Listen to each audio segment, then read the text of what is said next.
ನನ್ನ ನಮಸ್ಕಾರ. Hi friends, welcome to Sai Rekha kitchen. ಇವತ್ತಿನ ರೆಸಿಪಿ ಏನಪ್ಪ ಅಂದರೆ ಬೆಣ್ಣೆ ಮುರುಕು ತೋರಿಸ್ತಾ ಇದ್ದೀನಿ. ಸಿಂಪಲಾಗಿ ಬೆಣ್ಣೆ ಮುರುಕು ಯಾವ ಥರ ಮಾಡೋದು ಅಂತ. ಅದಕ್ಕೂ ಮುಂಚೆ ಯಾರೆಲ್ಲ ಸಬ್ಸ್ಕ್ರೈಬ್ ಆಗಿದ್ರು ಅವ್ರಿಗೆಲ್ಲ ಥ್ಯಾಂಕ್ ಯು ಸೋ ಮಚ್ ಅಂತ ಹೇಳ್ತಾ ಇದಕ್ಕೆ ಬೇಕಾಗಿರೋ ಇಂಗ್ರೀಡಿಯೆಂಟ್ಸ್ ನೋಡೋಣ ಬನ್ನಿ. 1 ಕಪ್ಪಷ್ಟು ಅಕ್ಕಿ ಹಿಟ್ಟು ತೊಗೊಂಡಿದ್ದೀನಿ ಫ್ರೆಂಡ್ಸ್.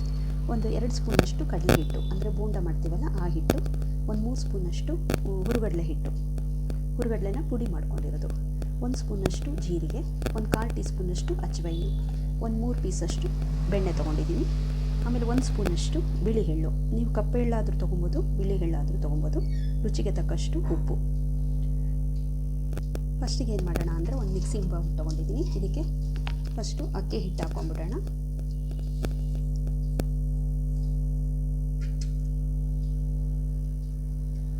ಆಮೇಲೆ ಹುರುಗಡಲೆ ಹಿಟ್ಟು ಹಾಕ್ತಾಯಿದ್ದೀನಿ, ಅಲ್ಲ ಕಡಲೆ ಹಿಟ್ಟು, ಬೋಂಡ ಹಿಟ್ಟು.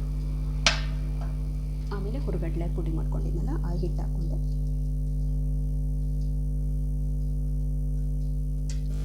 ಜೀರಿಗೆ 1 ಸ್ಪೂನಷ್ಟು,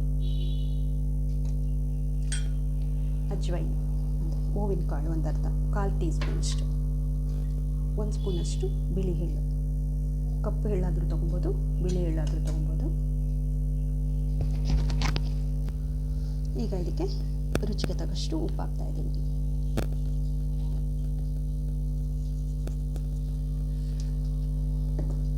ಇದು ಬೆಣ್ಣೆ ಆಗಿರೋದ್ರಿಂದ ಖಾರ ಹಾಕ್ತಾ ಇಲ್ಲ. ಫಸ್ಟ್ ಇದೆಲ್ಲ ಮಿಕ್ಸ್ ಮಾಡ್ಕೊಂಬಿಡೋಣ. ಈಗ ಇದಕ್ಕೆ ಬಟರ್ ತೊಗೊಂಡಿದ್ನಲ್ಲ 3 ಪೀಸಷ್ಟು ಬಟರ್ ಹಾಕ್ಕೊತಾ ಇದ್ದೀನಿ.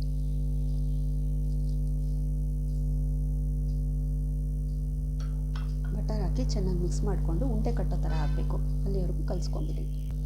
ನೋಡಿ, ಇದು ಇವಾಗ ಹಿಂಗೆ ಮಾಡಿದ್ರೆ ಈ ಥರ ಉಂಡೆ ಬರುತ್ತೆ. ಈ ಥರ ಆದಮೇಲೆ ನೀವು ಸ್ವಲ್ಪ ನೀರು ಹಾಕ್ಕೊಂಡು ಕಲಿಸ್ಕೊಬೇಕು.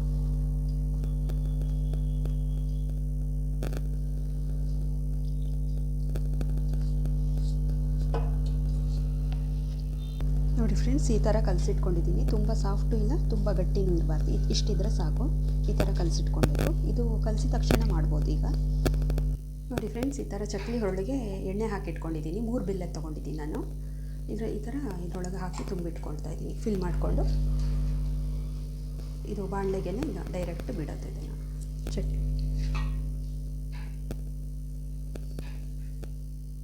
ನೋಡಿ, ಬಾಣಲೆಗೆ ಎಣ್ಣೆ ಹಾಕಿಟ್ಟಿದ್ದೀನಿ. ಈಗ ಇದಕ್ಕೇ ನಾನು ಡೈರೆಕ್ಟಾಗಿ ಹಾಕ್ಬಿಡ್ತೀನಿ ಇದನ್ನು.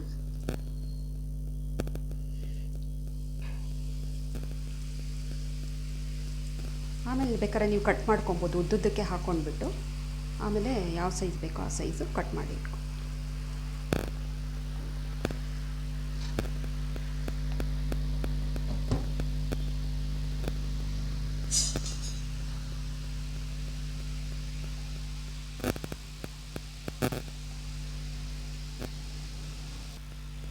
ಇದು ಒಂದು ಸೈಡ್ ಕಾಯ್ದಿದೆ ನೋಡಿ, ಉಲ್ಟಾ ಮಾಡ್ಕೊಂಬಿಡೋಣ.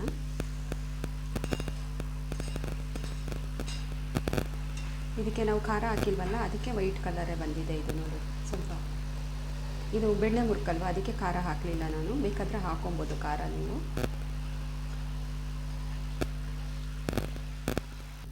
ನೋಡಿ ಫ್ರೆಂಡ್ಸ್, ಇದಾಗಿದೆ. ಈಗ ತೆಗಿತಾ ಇದ್ದೀನಿ ನೋಡಿ. ಇಷ್ಟು ಕಾಯಿದ್ರೆ ಸಾಕು ಇದು.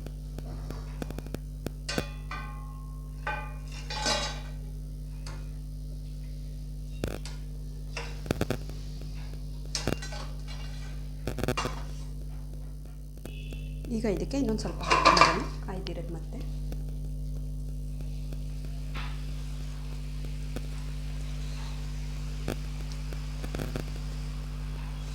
ಈ ನೊರೆ ಎಲ್ಲ ಹೋದ್ಮೇಲೆ ಅದು ಕಾಯ್ದಿದೆ ಅಂತ ಅವಾಗ ಉಲ್ಟಾ ಮಾಡಿ ಕಾಯಿಸ್ಬೇಕು.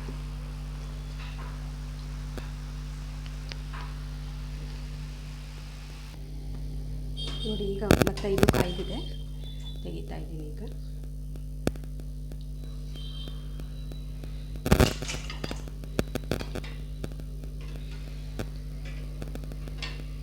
ಈ ಥರ ಜಾಲರಿ ಇರೋ ಬೇಸನಲ್ಲಿ ಹಾಕಿಟ್ಕೊಂಡ್ಬಿಟ್ರೆ ಎಣ್ಣೆ ಎಲ್ಲ ಬಿಟ್ಕೊಂಡಿರುತ್ತೆ. ಮತ್ತು ನೆಕ್ಸ್ಟ್ ಇನ್ನೊಂದು ಸ್ವಲ್ಪ ಇದೆ ಹಾಕ್ಕೊಂಬಿಡೋಣ.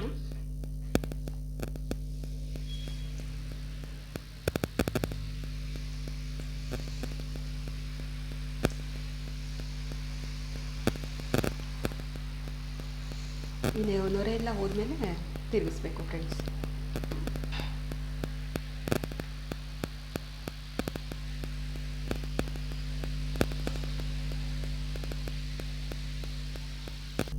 ನೋಡಿದ್ರಲ್ಲ ಫ್ರೆಂಡ್ಸ್, ಸಿಂಪಲ್ಲಾಗಿ ಕ್ವಿಕ್ಕಾಗಿ ಯಾವ ಥರ ಬೆಣ್ಣೆ ಮುರುಕು ಮಾಡ್ಬೋದು ಅಂತ.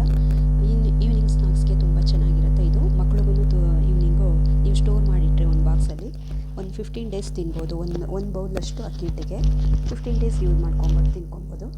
ತುಂಬ ಚೆನ್ನಾಗಿರುತ್ತೆ ಟೇಸ್ಟ್ ಕೂಡ. ಈ ರೆಸಿಪಿ ಇಷ್ಟ ಆಯಿತು ಅಂದ್ಕೊಂಡಿದ್ದೀನಿ. ಇಷ್ಟ ಆದರೆ ಲೈಕ್ ಮಾಡಿ, ಶೇರ್ ಮಾಡಿ. Thank you for watching.